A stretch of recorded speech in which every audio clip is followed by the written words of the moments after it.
Hey guys, welcome to the studio. Today we're going to record electric guitars. There's a few different ways you can do it. They have pros and cons. Let's get to it.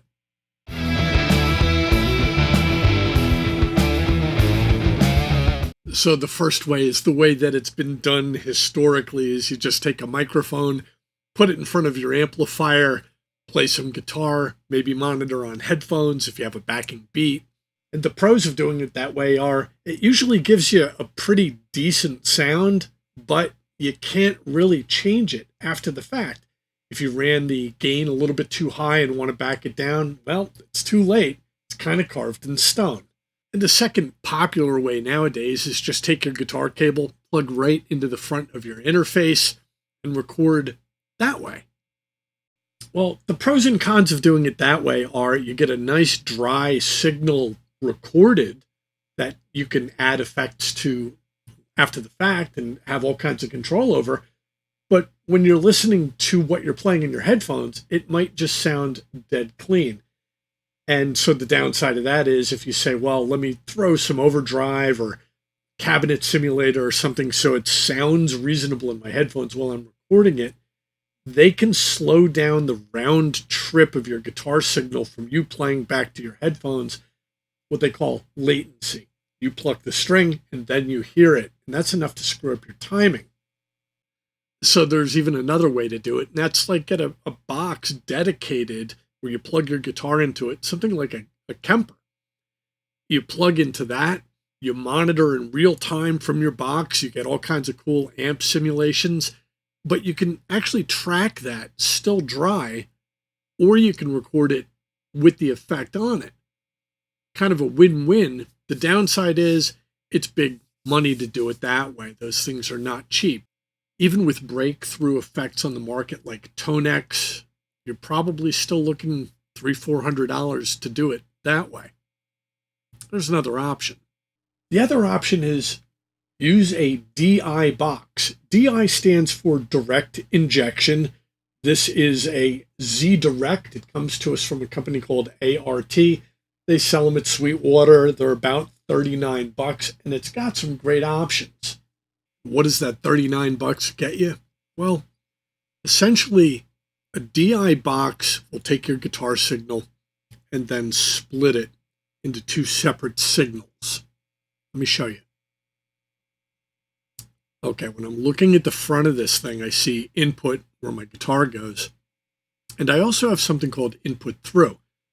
That's like an extra jack on my guitar. I can still run that to my amplifier. It's almost as if I'm not running a DI box at all. I play, I hear it.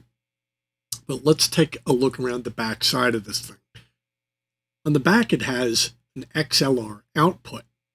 And that's what you can run to your interface. So your interface will capture the dry signal so you can use all your cool onboard recording effects after the fact.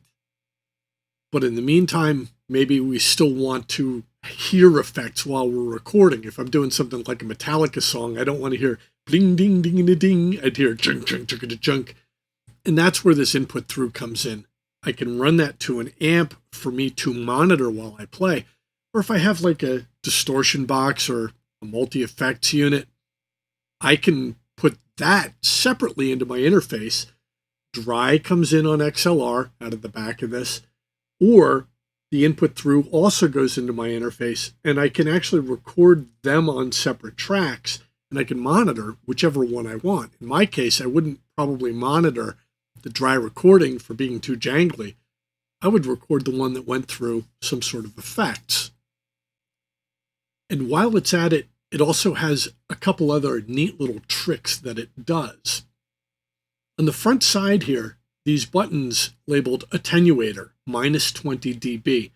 They're ideal if you have a very hot pickup to guitar, like active pickups, maybe EMGs, that even with your gain all the way down on your interface, you might still possibly be clipping. Well, these things nip that right in the bud before you even get started. And there's two of them. So I can reduce 20 dB. Potentially, I could hit both of them and reduce 40 dB. They also have a filter here, which will take potentially some hum or noise out of the recording. They also have one other little extra way to kind of reduce noise on the back. Right here's a ground lift button. So if it's a grounding issue and potentially some kind of a hum associated with that, sometimes hitting that button will reduce that hum a little bit. They also give you a phase inverter, which is something that you would probably more likely change in your DAW if you needed to invert the phase of a track, but it's there right on the DI box if you need it. Now, me personally, I always record through a DI box. And however I choose to monitor my sound, usually through I have a Line 6 pod multi-effects unit, which can give me basic overdrive or heavy metal, hard distortion, or a clean sound, or whatever sounds good for me just to listen to.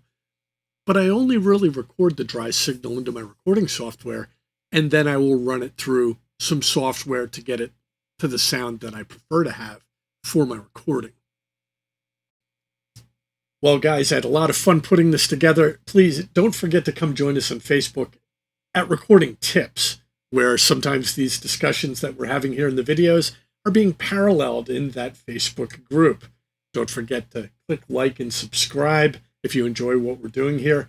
Also, at the end of each of these videos, I will normally link a video from our other channel, which is Deeper Dives. It's a little bit more technical, and if you want to learn more, just go down to the description of this video, click that link. That'll bring you over to our other, more advanced channel.